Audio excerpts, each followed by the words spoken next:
Warahmatullahi wabarakatuh. Jumpa lagi bersama Kandang Java dan Java Flower Farm serta Wanto Java.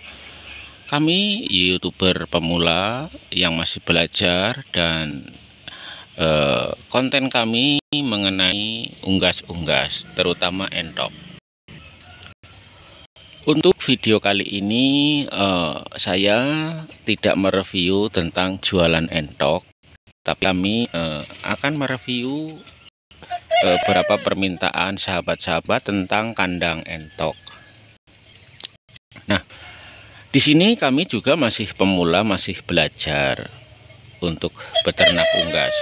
Nah, inilah kandang reot kami, kandang sederhana. Namun, menurut saya kandang ini sudah tepat. Tepat dalam arti pada saat malam hari bisa dipakai untuk tidur. Pada saat siang hari mereka pada main-main di sana. Namun, yang paling penting di sini kita harus menjaga kebersihan. Pertama, sehat untuk entoknya. Kedua, sehat untuk yang pemiliknya.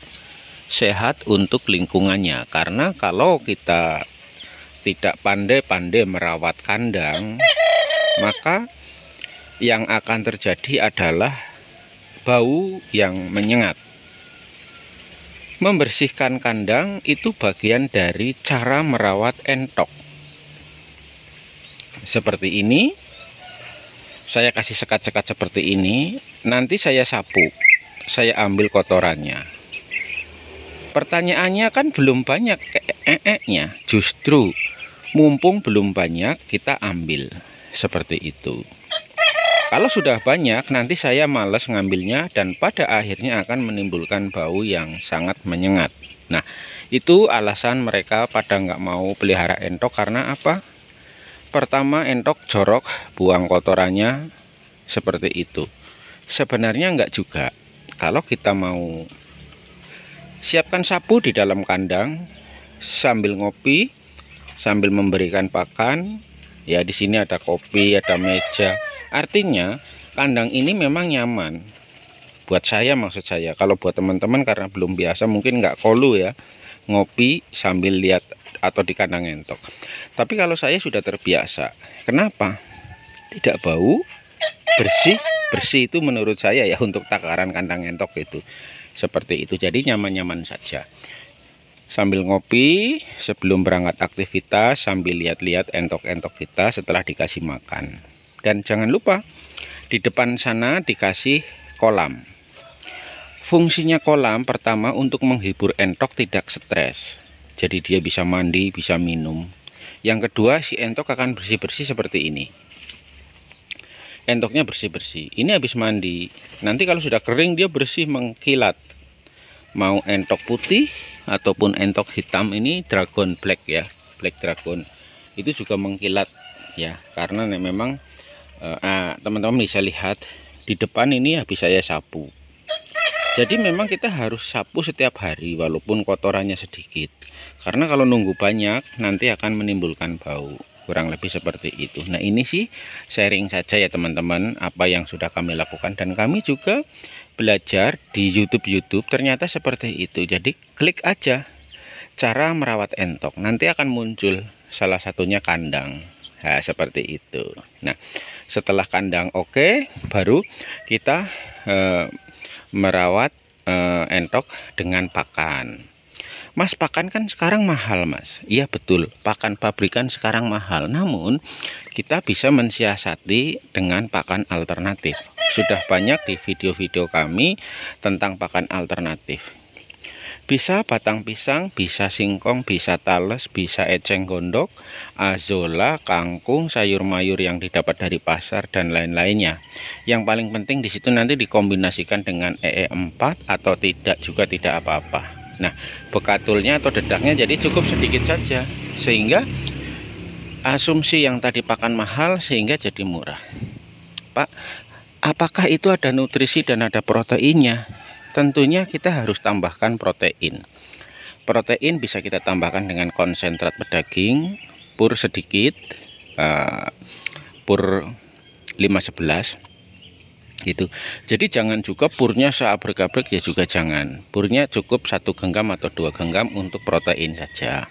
Konsentrat daging cukup 2 atau 3 sendok saja, seperti itu. Jadi untuk memodifikasi agar pakan yang sudah masuk ke dalam entok, perut entok itu bernutrisi dan berprotein tinggi.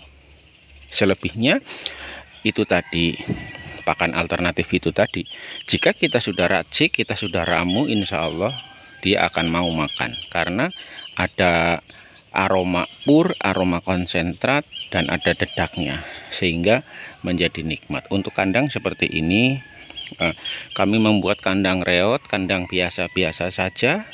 Ini tidak habis 500.000 ya teman-teman ya, saya buat kandang itu di luar pagar ya.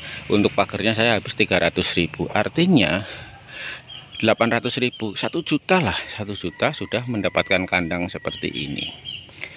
Seperti itu ya teman-teman ya. Itulah kami, semoga video ini bisa menghibur buat teman-teman. Syukur-syukur teman-teman terinspirasi. Beternak entok atau unggas banyak yang bilang merugi, seperti itu ya.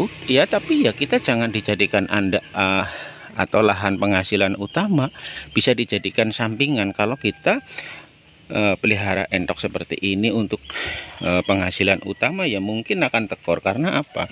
Biaya hidup sekarang mahal, butuh apa-apa kita tangkap entok, kita jual. Karena jualnya buru-buru, akhirnya jual murah, seperti itu. Jadi itu juga faktor. Kalau kita mau santai, kita jual ke penghobi seperti ini ya, ini harganya luar biasa ya, karena masih banyak teman-teman yang sedang mencari bibit-bibit entok berkualitas seperti itu. Jadi jual pun harus melihat situasi seperti ini menjelang tahun baru. Nggak usah kemana-mana, teman-teman akan diparanin sama tengkulak, seperti itu. Kita butuh biaya untuk pakan, nggak punya duit, kita tangkap satu, kita bawa ke pasar untuk beli pakan. Untuk beli pakan tambahan maksud saya, seperti pur dan konsentrat. Selebihnya kita bisa cari sendiri pakan alternatifnya, seperti itu. Nah, ini cara kami ya teman-teman, ala kami. Semoga video ini bermanfaat. Jika memang dirasa bermanfaat, bantu ya dengan cara subscribe, like, komen. Jangan lupa nyalakan tombol loncengnya, jadi nanti pas kandang Java atau Java Flower mengupload video, teman-teman langsung mendapatkan pemberitahuan dari pihak YouTube. Mungkin itu ya, sedikit pagi-pagi sambil ngopi, sambil membersihkan kandang, sambil ya seperti inilah kandang kami, kandang biasa-biasa saja. Insya Allah kandang ini tepat, nyaman untuk unggas-unggas itu sendiri. Karena bicara kandang bagus itu relatif ya teman-teman. Teman-teman punya uang 5 juta buat kandang belum tentu cukup, ya kan? Teman-teman punya uang 2 juta rupiah buat bikin kandang belum tentu cukup. Tapi teman-teman punya uang 500.000 rupiah, kalau memang itu fungsinya tepat, insya Allah akan nyaman. Contoh plastik UV seperti ini murah, ini bisa buat menghalangi air hujan, namun matahari akan tetap dapat, seperti itu. Jadi kita harus pandai-pandai memanfaatkan keuangan kita, budget kita, situasi kita, lingkungan kita, seperti itu ya teman-teman. Sekali lagi, kami di sini tidak mengajari, kami hanya berbagi cerita saja, karena saya juga masih pemula.